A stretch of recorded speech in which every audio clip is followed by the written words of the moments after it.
have been installed for many years. Kitchens, furniture, taps, fitting, you name it. I have to drill holes in hard ceramic tiles in my daily job. The tiles I come across have become bigger and harder and expensive. If you break one of them when you are drilling a hole, you are in a huge trouble. Drilling hole in this material has become more and more difficult, at least with a standard drill bit. That's why I'm glad to have the ideal tool, the HEX-9 Hard Ceramic drill bit.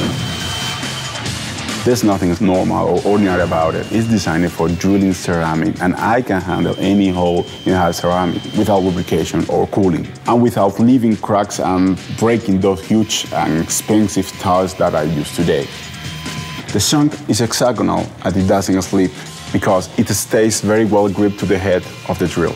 Just right from the beginning of the job, it starts precisely without slipping or scratching. It's a joy. And it lasts a lot, up to 10 times longer than a standard tile bit.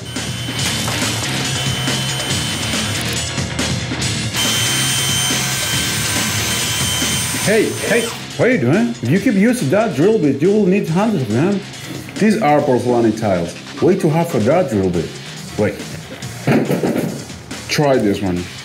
You will feel the difference. I'll check it out. Thanks, man. But you have to know how to use it. I don't go beyond 500 RPM applying some pressure. Then you don't have to drill the hole straight. You have to rotate it a bit, doing a wobbling motion. This way to carbide tip goes in a better way and heats up less. If you have to drill holes in hard ceramic, this is the drill bit for you. This is one of those accessories you can recommend without any problem. It's always in my toolbox.